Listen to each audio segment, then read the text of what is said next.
La validation croisée. Qu'est-ce que la validation croisée? Pourquoi la validation croisée? Quels sont les différents types de validation croisée? C'est quoi la validation croisée à K-Block? Salut et bienvenue sur Stats en ML pour tous.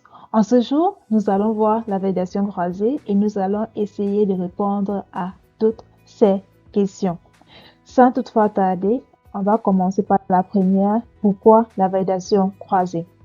Et pour mieux comprendre pourquoi la validation croisée, il est important de se rappeler de ce qu'est le compromis biais-variance.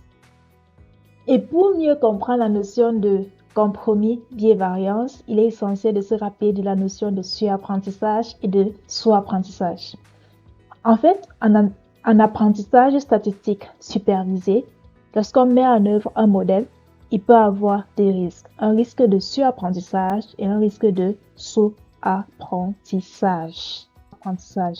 Le surapprentissage est le cas d'un modèle qui colle trop aux données d'apprentissage et peut avoir de très bonnes performances sur l'échantillon d'apprentissage, mais beaucoup se tromper sur de nouvelles observations. Par exemple, avec le surapprentissage, ce qu'on a en général, c'est qu'on a un biais qui est faible, mais une variance qui est très élevée, car l'intervalle de prédiction est large. Et le biais quantifie en fait l'erreur de prédiction. Alors qu'avec le sous-apprentissage, c'est le cas d'un modèle qui est un peu trop simpliste, donc un modèle qui est un peu trop simple pour apprendre. Par exemple, on va faire, dans le cas de la régression, on va prédire tous les individus, toutes les nouvelles observations par la moyenne qui est observée sur l'échantillon d'apprentissage. C'est un modèle qui est très simpliste. Et avec le sous-apprentissage, on a un biais qui est élevé quand on se trompe beaucoup, mais par contre, la variance, elle est faible. Donc, le compromis biais-variance, il est utilisé pour éviter le surapprentissage et le sous-apprentissage. Et il permet de contrôler à la fois la variance et le biais. Pour comprendre le compromis biais-variance, c'est mieux de comprendre ce que cela signifie schématiquement. C'est que lorsqu'on fait un modèle d'apprentissage statistique supervisé, ce modèle peut être complexe. Lorsqu'on a une faible complexité, on a un sous-apprentissage car le modèle est trop simpliste. Lorsque le modèle est trop donné ou très complexe, on a ce qu'on appelle le sur-apprentissage. Et avec le sous-apprentissage et le sur-apprentissage, lorsqu'on a de nouvelles données, l'erreur de prédiction, elle est grande. Et c'est pour ça qu'on cherchera à un modèle qui n'est ni trop simple, ni trop complexe. Donc, c'est ce qu'on va appeler le compromis biais-variance. On trouve un modèle qui ne sous-apprend pas et qui ne surapprend pas. Là, c'est l'erreur de prédiction lorsque les données, on est sur les données d'apprentissage. Lorsqu'on est sur les données d'apprentissage, plus le modèle, il est complexe, plus on se trompe très peu sur l'échantillon d'apprentissage parce que l'échantillon d'apprentissage, il colle trop de données. Mais avec de nouvelles observations, l'erreur devient super grande en surapprentissage lorsque le modèle est complexe. Mais avec le compromis biais-variance, on peut avoir un modèle qui ne sous-apprend pas et qui ne surapprend pas. Comment donc gérer et éviter le surapprentissage et le sous-apprentissage en pratique? En pratique, ce qu'on va faire, on va diviser la base de données en 3 si la taille de l'échantillon est grande. Donc, on va diviser la base de données en 3. Le données d'apprentissage pour construire le modèle et estimer les paramètres. Le données de validation pour le choix des hyperparamètres et choisir le meilleur modèle. Et le données de test pour évaluer la performance du modèle retenu.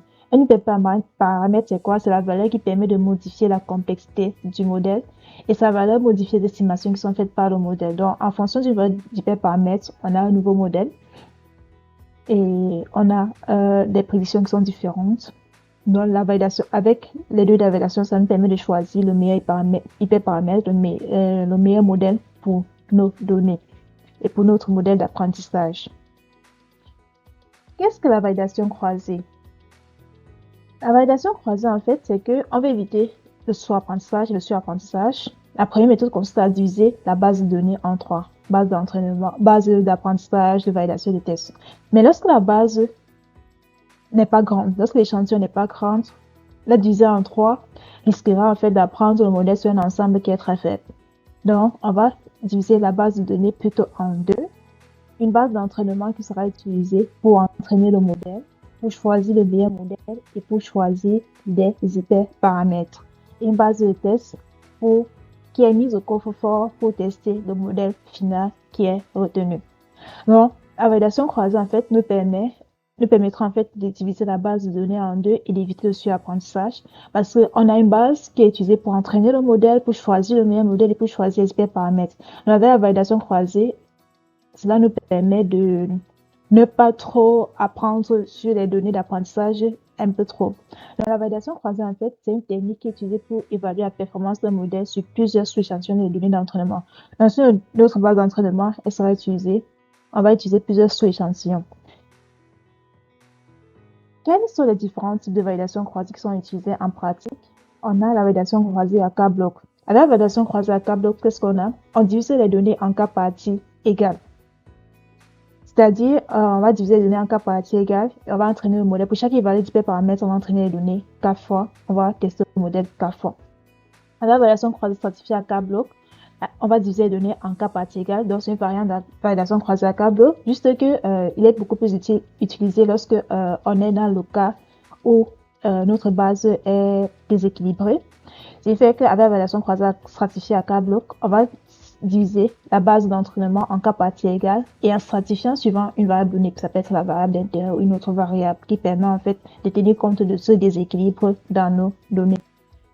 On a également la validation croisée leave payout et entier non nul. On a la validation croisée one payout avec la validation croisée one out. Donc genre, dans notre base d'échantillon, on va retirer un seul individu et on va entraîner les données, le modèle sur tous les autres individus de la base et puis on va tester sur le seul individu.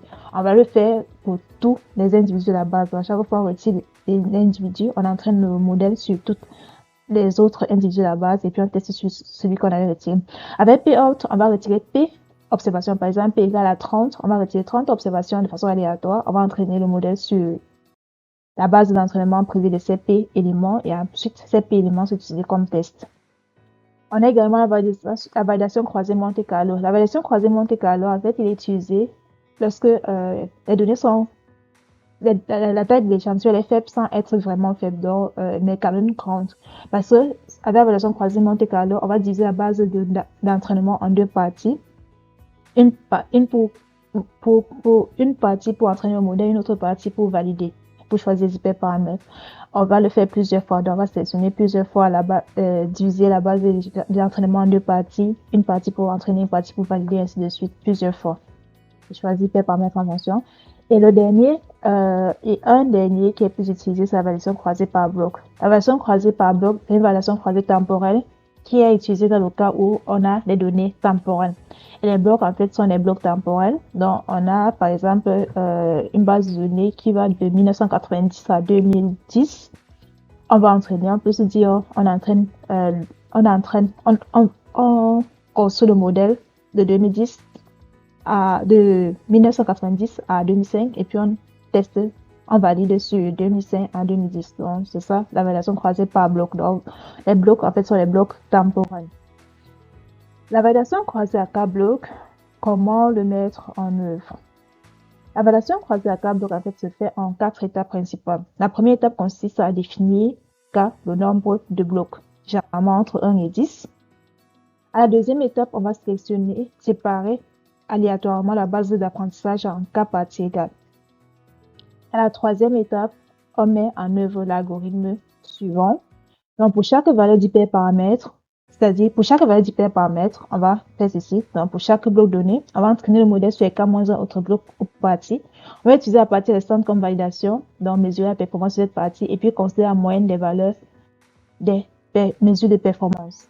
Schématiquement, qu'est-ce qu'on a pour la validation croisée à 5 blocs? Pour la validation croisée à 5 blocs, ce qu'on va faire, c'est que on va diviser la base donnée en 5 parties égales.